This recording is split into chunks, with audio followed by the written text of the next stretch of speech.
ഇന്ന് നമ്മൾ ചെയ്യാൻ പോകുന്ന ഒരു ചിക്കൻ ടിക്ക ഗ്രേവിയാണ് ചെയ്യാൻ മതി. സാധാരണ എല്ലാവരും ചിക്കൻ ടിക്ക അല്ലേ കഴിക്കുക. ഇന്ന് ഗ്രേവിയോടുകൂടി കഴിക്കാം. നമ്മളൊരു ടിക്ക മസാല ഉണ്ടാക്കുന്ന അതിൻ്റെ അളവ് കാര്യങ്ങളെല്ലാം ഞാൻ കൊടുത്തേക്കാം. ഇനിയിപ്പോൾ നമ്മളത് പറയുവാന്നേരം ഒരു ഇച്ചിരി കൂടുതലുണ്ട്. അതിനകത്ത് ഇന്ദുപ്പ് എന്ന് പറഞ്ഞിട്ട് ഒരു ഉപ്പുണ്ട്. പക്ഷെ അത് നമ്മൾ കിട്ടിയില്ല എന്നുണ്ടെങ്കിൽ സാധാ ഉപ്പിട്ടേച്ചാൽ മതി. ഉപ്പിട്ടേച്ച് എന്നാ ചെയ്യണമെന്നറിയാമോ? ലാസ്റ്റ് നമ്മൾ ചിക്കൻ എല്ലാം പുരട്ടി അങ്ങോട്ട് വേവാൻ വെച്ചേച്ച്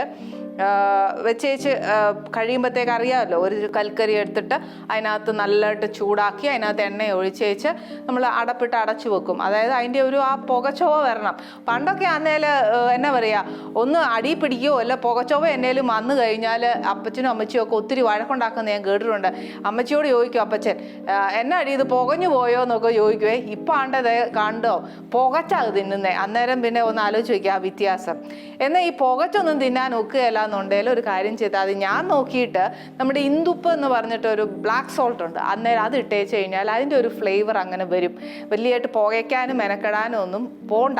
ഇതിട്ട് അങ്ങോട്ട് തിരുമ്മി വെച്ചേച്ചാൽ മതി ഏതാ നമ്മുടെ ചിക്കൻ. അപ്പം നമുക്കിതൊന്ന് തുടങ്ങിയാലോ. അതുകൊണ്ട് വീട്ടിൽ പൊടിക്കാനാന്നേൽ ഞാൻ അതിൻ്റെ അളവും കാര്യങ്ങളും തന്നേക്കാം. അത് ഉള്ളത് വെച്ച് അങ്ങ് പൊടിച്ചേച്ചാൽ മതി. നമുക്ക് തുടങ്ങാം. ഫസ്റ്റ് നമ്മൾ ചിക്കൻ എടുക്കുക.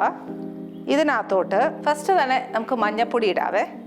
കുറച്ച് മതി. ഒരു ചിക്കൻ്റെ അളവനുസരിച്ചാണ് ഈ പറഞ്ഞ പോലെ. എനിക്ക് ഈ സ്പൂൺ കണക്കൊന്നും അധികം പറയാൻ അറിയാൻ മേലെ. അത് അറിയാൻ മേലെന്ന് പറഞ്ഞാൽ ഞാനത് ശീലിച്ചില്ല. എന്നാന്ന് വെച്ചാൽ ഒരു സ്പൂൺ അങ്ങനെയൊക്കെ പറയുന്നതിനെക്കാട്ടിലും ഇപ്പം ഇതൊരു 10 കഷ്ണം ഇറച്ചിയാണ്. ഇത് ബോൺലെസ്സോ അങ്ങനെയൊന്നുമല്ല. ബോൺലെസ് ആകുന്നതിൽ അങ്ങനെ എടുക്കാം. ഒക്കെ നമ്മുടെ ഇഷ്ടമാണ്. ഇതൊരു 10 കഷ്ണം അല്ലെങ്കിൽ ഒരു 12 കഷ്ണം. അതിനൊരു ഞാനൊരു 1/4 ടീസ്പൂണ് മഞ്ഞൾപ്പൊടിയാണ് ഇട്ടേക്കുന്നത്. ഇനി ഇടുന്നത് എന്നാണെന്നറിയാവോ? അയ്മോദകമാണ്. നമ്മൾ മാരിനേറ്റ് ചെയ്യുന്ന കംപ്ലീറ്റ് സാധനങ്ങൾ ഗ്രില്ലേ വെച്ച് ചുട്ടെടുത്ത് അത് ഡ്രൈ ആയി. എങ്ങനെ ആയാലും കൊടുക്കാം. ഗ്രേവി ആക്കണം എന്നുണ്ടെങ്കിൽ ആക്കാം, ഇല്ലേ വേണ്ട. അപ്പം 2 in 1 ആണേ. ഇനി അയ്മോദകം എന്ന് പറയുന്ന ഒരുപാട് മുന്നിട്ട് നിൽക്കരുത്. അതിൻ്റെ ഒരു എന്താ പറയുക, ഒരു ടേസ്റ്റ് അതിനകത്ത് വന്നേച്ചാൽ മതി. നെക്സ്റ്റ് വേണ്ടിയത് എന്നാന്ന് വെച്ചാൽ 1 കിലോ ചിക്കൻ ആണെങ്കിൽ ഞാൻ എപ്പോഴും പറയത്തില്ലേ, 1.5 ടീസ്പൂൺ ഇഞ്ചി, 1.5 ടീസ്പൂൺ വെളുത്തുള്ളി. അങ്ങനെയാണ്. ഇതിപ്പോൾ ഒരു അത്ര ഇല്ലാത്തതുകൊണ്ട് ഞാൻ കുറച്ച് ചേർക്കാം. നമ്മുടെ വാങ്ങിക്കുന്ന കോഴിയുടെ അളവ് അനുസരിച്ച് എടുത്തേച്ചാൽ മതിയേ. ഇത് പക്ഷേ ഞാൻ പൊടിച്ചു വെച്ചേക്ക്. നമ്മൾ നേരത്തെ ഞാൻ പറഞ്ഞില്ലേ എന്നൊക്കെ ചേർത്താൽ പൊടിക്കേണ്ടതെന്ന് വെച്ചിട്ട് ആ ചിക്കൻ ടിക്ക മസാല ഉണ്ടാക്കുന്നത്. അത് വെച്ചിട്ട് നമ്മൾ പൊടിച്ചു വെച്ചേക്കുന്ന അതല്ല. നമുക്കിനി അതിനൊന്നും മെനക്കെടാൻ നേരം ഇല്ല എന്നുണ്ടെങ്കിൽ സൂപ്പർ മാർക്കറ്റിൽ പോയി മേടിച്ചേച്ചാൽ മതി.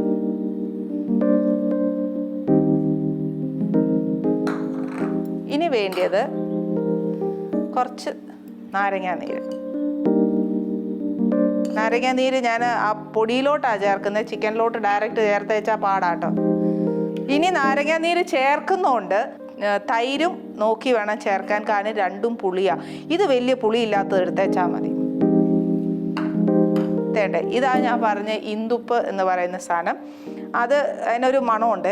ഇതാണ് മറ്റേത്. പിന്നെ നമ്മൾ മെനക്കെടണ്ട. ഏതാ കരിച്ച് എണ്ണ ഒഴിച്ച് അടച്ചു വെക്കലൊന്നും വേണ്ട. സാധാ ഉപ്പിനെക്കാട്ടിലും ഇത് ഫസ്റ്റ് പ്രിഫറൻസ് കൊടുക്കുക. അതല്ല കുറഞ്ഞു പോയി എന്ന് തോന്നുവാണെങ്കിൽ ഈ പറഞ്ഞ പോലെ കുറച്ച് സാധാ ഉപ്പൂടെ ഇടാം. ഇനി ഇതൊന്ന് കംപ്ലീറ്റ് മാരിനേറ്റ് ചെയ്യാം.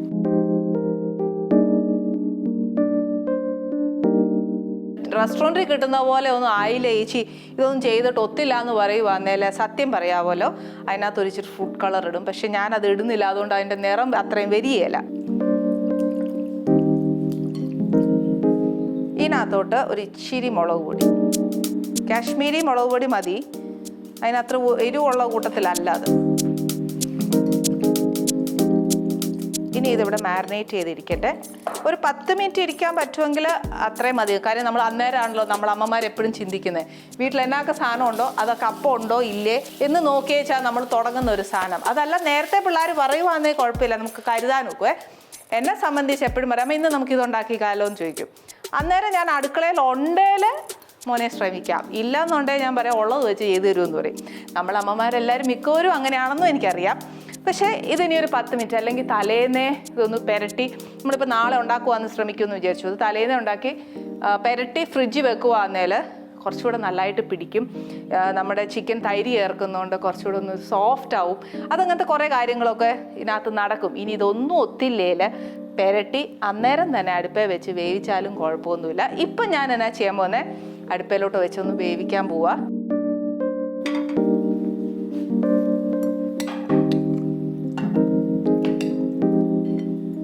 എന്നിട്ട് ഈ അരപ്പൊന്നും കളയണ്ട കേട്ടോ. ഇച്ചിരി വെള്ളം ഒഴിച്ച് അങ്ങ് എടുത്തോ.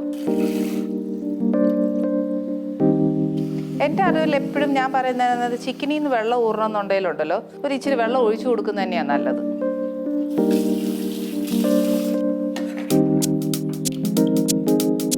ഇത് ഇനി നല്ലതായിട്ടൊന്ന് വെന്ത് വറ്റി വെള്ളം ഫുൾ പറ്റി അതിൻ്റെ അരപ്പ് അതിൻ്റെ മേലെ പൊതിഞ്ഞിരിക്കുവല്ലേ, ആ നേരത്തേക്ക് ഇച്ചിരി കൂടെ രുചി കൂടാനാന്നേൽ ഒരു 2 ക്യൂബ് ബട്ടർ ഇട്ടേച്ച് ഒന്ന് അപ്പുറം ഇപ്പുറം ഒന്ന് മൊരിച്ചെടുക്കണം. അപ്പോൾ കുറച്ചുകൂടെ ടേസ്റ്റ് വരും. ഞാൻ നമ്മുടെ ചിക്കനെ നമ്മൾ വേവാൻ വെച്ചേച്ച് പോയേക്കുമായിരുന്നു. ഓൾമോസ്റ്റ് അതിൻ്റെ വെള്ളം കംപ്ലീറ്റ് വറ്റി. ഞാനിത് ഒത്തിരി മൊരിക്കുന്നില്ല, ചിക്കൻ നല്ലതായിട്ട് വെന്തു. നിങ്ങൾ കാണാമല്ലോ അതിങ്ങനെ പൊട്ടി പൊട്ടി വരുന്നത്. അതുകൊണ്ട് ഇപ്പോൾ ഞാൻ എന്നാ പറയാം, നമ്മളെപ്പോഴും എന്നാ ഉണ്ടാക്കിയാലും ഒരിച്ചിരി സ്വാദ് കൂടുന്നത് വേണം ഉണ്ടാക്കാൻ. അന്നേരം ഞാൻ എന്നാ ചെയ്യാൻ പോകുന്നറിയോ, കുറച്ച് ബട്ടർ ഇടുവാണ്. 1 ക്യൂബ് ഇട്ടിട്ടുണ്ട്. നമുക്ക് നേരം ഉണ്ടെങ്കിൽ ഈ പറഞ്ഞ പോലെ ഇതൊന്ന് ചുറ്റി അതൊന്ന് വറുത്ത് ഒരു മുരിച്ച എഫക്റ്റിൽ എടുക്കാൻ പറ്റും. വേണമെങ്കിൽ അതല്ല, ഞാൻ നേരത്തെ പറഞ്ഞതുപോലെ ഇന്തുപ്പ് കിട്ടിയില്ല എന്നുണ്ടെങ്കിൽ നമ്മുടെ കൽക്കരി നല്ലോണം അടുപ്പേ വെച്ച് ചൂടാക്കി വെച്ച് ഈ പരുവത്തിൽ ഈ ചിക്കൻ ഇങ്ങോട്ട് നീക്കിയിട്ടേച്ച് നടുക്ക് ഒരു ബൗളിനകത്ത് ഇത് വെച്ച് എണ്ണ ഒഴിച്ച് അന്നേരം അതിനകത്ത് പുക വരുമ്പോൾ ഇത് അടച്ചു വെച്ചാൽ മതി. അന്നേരം ആ സ്മോക്കി എഫക്റ്റ് കിട്ടത്തുള്ളൂ. ഞാൻ ആ ബട്ടർ ഇതിനകത്ത് ഇട്ടു. അപ്പോൾ ആ ബട്ടറിൻ്റെ ഒരു ചെറിയൊരു ഫ്ലേവർ നമ്മുടെ ചിക്കനെ പിടിച്ചിട്ടുണ്ട്. ഇനി എന്നാന്ന് വെച്ചാൽ ഇതിനിട്ട് അധികം യുദ്ധം ചെയ്താൽ ഈ ചിക്കൻ പൊടിഞ്ഞു പോകും. അപ്പം ഞാൻ വേണ്ട ഇത് ഒരു പ്ലേറ്റിലോട്ട് മാറ്റുക.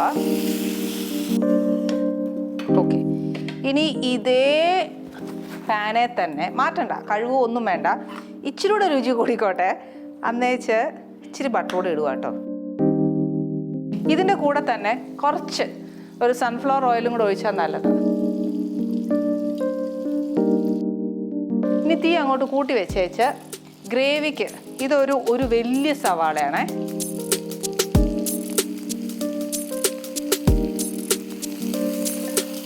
ഉള്ളി മൂത്തുകൊണ്ടിരിക്കുന്ന സമയത്ത് നമുക്ക് ബാക്കി ഗ്രേവിക്കുള്ള ഇഞ്ചിയും വെളുത്തുള്ളിയും ഒന്ന് ചേർക്കണേ.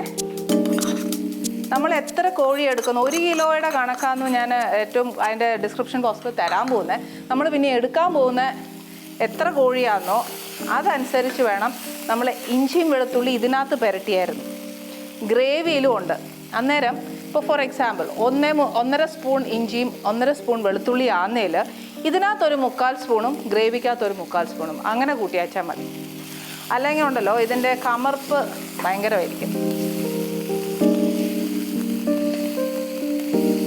ഉള്ളി ശരിക്കും നല്ലോണം ഒന്ന് ബ്രൗൺ ആവണം. ഈ ബ്രൗൺ കൂട്ടല്ലേ, ഈ കണക്ക് കൂട്ടരുത്. കാര്യം എന്താണെന്ന് വെച്ചാൽ നമ്മളിത് വറുത്ത് അതേ പാനെ തന്നെയല്ലേ ഇട്ടിരിക്കുന്നത്. അപ്പം അതിൻ്റെ അരപ്പ് ഉള്ളിയിലോട് ചേർന്ന് വെച്ച് ആ കളർ അതിലോട്ടായതാണ്. ഉള്ളി കുറച്ച് മൂത്തിട്ടുണ്ടേ. ഇനി ഇതിനകത്തോട്ട് എന്നാന്നോ ഈ അരച്ച് വെച്ചേക്കുന്ന തക്കാളി, ഇതൊരു വലിയ തക്കാളി ഉണ്ടാവും. ഇനി ഈ തക്കാളിയുടെ ഫുൾ വെള്ളം ഒന്ന് പറ്റി കഴിയുമ്പോൾ നമുക്ക് നെക്സ്റ്റ് ഓരോന്നായിട്ടാണ് ചേർക്കാൻ പറ്റുക. ഞാൻ പറഞ്ഞില്ലേ കുറച്ച് മെനക്കെടാ, പക്ഷെ എന്നാലും 2 കറി ഉണ്ടാക്കുന്നതിനേക്കാളും നല്ലതല്ലേ ഒരു കറി വെക്കുന്നത്. നെക്സ്റ്റ് ചേർക്കാൻ പോകുന്നത് ഒരു ഇച്ചിരി തൈര. നേരത്തെ തക്കാളി ചേർത്തിട്ടുണ്ടായിരുന്നു, ചിക്കനേൽ നാരങ്ങാ നീരുണ്ടായിരുന്നു, പിന്നെ തൈരൂടെ ചേർക്കുമ്പോൾ പുളി നല്ലതായിട്ട് നോക്കണം. ഈ ഉള്ളിയും തക്കാളിയും ഒക്കെ അതിനകത്ത് അങ്ങ് ചേരണം. ഈ വെള്ളം നിൽക്കെ തന്നെ ബാക്കി പൊടി ചേർക്കാവേ. നമ്മൾ പൊടിച്ചു വെച്ച ചിക്കൻ ടിക്ക മസാല, എരിവൊക്കെ അവരവരുടെ കണക്കിനനുസരിച്ച് ചേർക്കുക. കുറച്ച് മുളക് പൊടി, നമ്മൾ ഒഴിച്ച എണ്ണ ബട്ടർ ഇതെല്ലാം ഒന്ന് തെളിയണം, എന്നാലേ അതിൻ്റെ ആ ഒരു പച്ചച്ചോവയൊന്ന് മാറത്തുള്ളേ. ഇതിനകത്തോട്ട് നമ്മൾ മുളക് പൊടി ഇട്ടേക്കുക, പക്ഷെ എന്നാലും ഒരു ശകലം റെഡ് ചില്ലി ഫ്ലേക്സ്, ഒരു ശകലം മതി. ഒരുപാട് ഇട്ട് കഴിഞ്ഞാലുണ്ടല്ലോ അതിനൊരു ഇച്ചിരി എരിവ് മുന്നോട്ട് വയ്ക്കും. ചില മുളകൊക്കെ അന്നേലും ഭയങ്കര എരിവാണ്.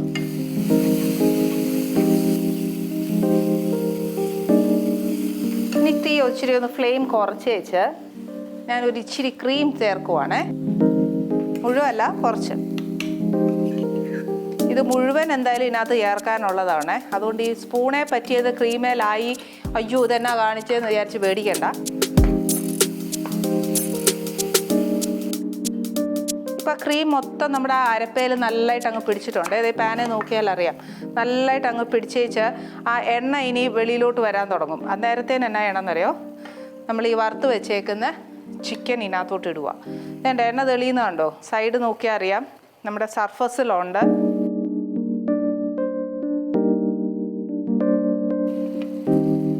അതിൻ്റെ ഗ്രേവിയും ആ ബട്ടറിൻ്റെ അരപ്പ് അതൊന്നും കളയരുത്. ഇതൊക്കെ അതിൻ്റെ ടേസ്റ്റ് വരുന്നത്. ഇപ്പോൾ ഈ അരപ്പ് കംപ്ലീറ്റ് നമ്മുടെ ചിക്കനെ പിടിച്ചു. പക്ഷേ എന്നെ സംബന്ധിച്ച് ഞാൻ പറയുവാന്നേൽ ഇതുണ്ടല്ലോ മുഴുവൻ വെന്തിട്ടില്ല. എൻ്റെ ഉള്ളിൽ ആ എല്ലിൻ്റെ അറ്റത്തൊക്കെ ഉണ്ടല്ലോ ഇച്ചിരി കൂടി ഒന്ന് വേവണം. മാത്രമല്ല ഇതിൻ്റെ അരപ്പൊന്ന് പിടിക്കുകയും വേണം. അതിനെന്നാ ചെയ്യണമെന്നറിയോ, ഒരു കുറച്ച് വെള്ളം ഒഴിക്കണം. അതിൻ്റെ കൂടെ തന്നെ നോർത്ത് ഇന്ത്യൻ ഫ്ലേവർ കുറച്ച് കൂടുതൽ കിട്ടാനായിട്ട് കസൂരി മേത്തി ഒത്തിരി ഇടണ്ട. ഒത്തിരി ഇട്ട് കഴിഞ്ഞാൽ ഉണ്ടല്ലോ ഇത് കഴിക്കും. നിങ്ങൾ നോക്കുമ്പോൾ ഞാൻ 3-4 തവണ ഇട്ടു, പക്ഷെ അതെന്നാന്നോ ഞാനൊരു ഇച്ചിരി വീതം ഇട്ടിട്ടുള്ളൂ. ഉപ്പ് നമ്മൾ ആദ്യം ചേർത്തതേ ഉള്ളൂ, ചിക്കനെ ചേർത്തതേ ഉള്ളൂ. അതുകൊണ്ട് ഇപ്രാവശ്യം ഞാൻ സാധാ ഉപ്പ് ചേർക്കുവാണേ. പിന്നെ നോക്കിയിട്ട് നമുക്ക് ചേർത്താൽ മതി. അതല്ല ഇന്ദുപ്പാവിന് വേണമെന്നുണ്ടെങ്കിൽ അത് ചേർക്കാം. ഇനി ചേർക്കാൻ പോകുന്നത് ഗരം മസാലയാണ്. അതൊരു 1/4 ടീസ്പൂൺ. നമ്മുടെ ആ കോഴി എത്ര എടുത്തിരിക്കുന്നില്ലേ അതനുസരിച്ച് ചേർത്തേച്ചാൽ മതി. ഇതിപ്പോൾ ഞാൻ 2 പിഞ്ചാണ് എടുത്തത്. പിഞ്ച് എന്ന് പറയുമ്പോൾ 2 വിരലല്ല, ഈ 3 വിരലും കൂടെ ചേർത്തിട്ട് ഒരു 2 പ്രാവശ്യം ഇട്ടതാണ്. ഇനിയിപ്പോൾ കുറച്ച് നേരം ഈ അരപ്പൊന്ന് നമ്മുടെ ചിക്കനേലൊക്കെ ഒന്ന് പിടിക്കട്ടെ. പക്ഷേ ഈ ചിക്കൻ വേവുന്ന സമയം നമുക്ക് കുറച്ച് മല്ലിയിലയും കൂടെ ഇട്ട് കൊടുത്താൽ ടേസ്റ്റ് ആയിരിക്കും. കാരണം ആ മല്ലിയിലയും കൂടെ ടേസ്റ്റിനകത്തോട്ട് കയറണമല്ലോ, ആ ചിക്കനകത്തോട്ട് വരണമല്ലോ. അപ്പോൾ അതുകൂടെ കിടക്കട്ടെ. നമ്മുടെ മനസ്സിനെ, എല്ലാ മലയാളി പ്രേക്ഷകരുടെയും മനസ്സിനെ ചിരിച്ചുകൊണ്ട് കീഴടക്കിയ ഒരു വ്യക്തിയാണ് ഇന്ന് ആനീസ് കിച്ചണിലേക്ക് വരാൻ പോകുന്നത്. അതാരാന്നല്ലേ, അദ്ദേഹത്തിനെ ഞാൻ ഇത്രയും നാൾ ഫിലിപ്പീനിൽ നിന്നിട്ട്, ഫിലിപ്പീനിൽ 2-3 കൊല്ലം നിന്നിട്ടുള്ളൂ. പക്ഷേ എങ്കിലും സ്റ്റിൽ ഇന്നും എൻ്റെ ഏട്ടൻ ഫിലിപ്പീനിലാണ് വർക്ക് ചെയ്യുന്നത്. ഇത്രയും വർഷമായിട്ട് ഞാൻ അദ്ദേഹത്തെ കാണാൻ ആഗ്രഹിച്ച ഒരു വ്യക്തിയാണ്. പക്ഷേ പല സമയത്തും എന്താ പറയുക, ഒരുപാട് ചോദ്യങ്ങൾ ഉള്ളിൽ ഉദിച്ചിട്ടുണ്ട്. അദ്ദേഹത്തെ കാണുമ്പോൾ ചോദിക്കണം എന്നൊക്കെ വിചാരിച്ച് ദൈവം അനുഗ്രഹിച്ച് ഇന്ന് ആനീസ് കിച്ചണിലാണ് ആ ഭാഗ്യം കിട്ടിയത്. നമുക്ക് അദ്ദേഹത്തെ ഇന്ന് ആനീസ് കിച്ചണിലേക്ക് വെൽക്കം ചെയ്യാം. ആരാന്നല്ലേ, അത് എൻ്റെ കൂടെ തന്നെ അദ്ദേഹത്തെ വെൽക്കം ചെയ്യാൻ നിങ്ങളും വരും. നമ്മുടെ കറി റെഡി ആയോ നോക്കാം. കണ്ട ആ ബട്ടർ, ആ തിക്ക് ഗ്രേവി. ഇനി നമുക്ക് ഈ കറി ഓഫ് ചെയ്യാം. നല്ല ഹൈ ഫ്ലെയിമിലൊന്ന് തിളപ്പിച്ചോട്ടെ. Okay.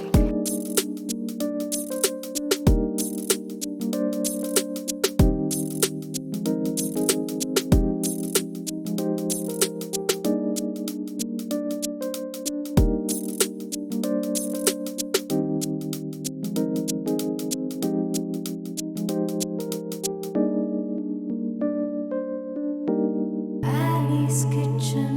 Let's cook with love.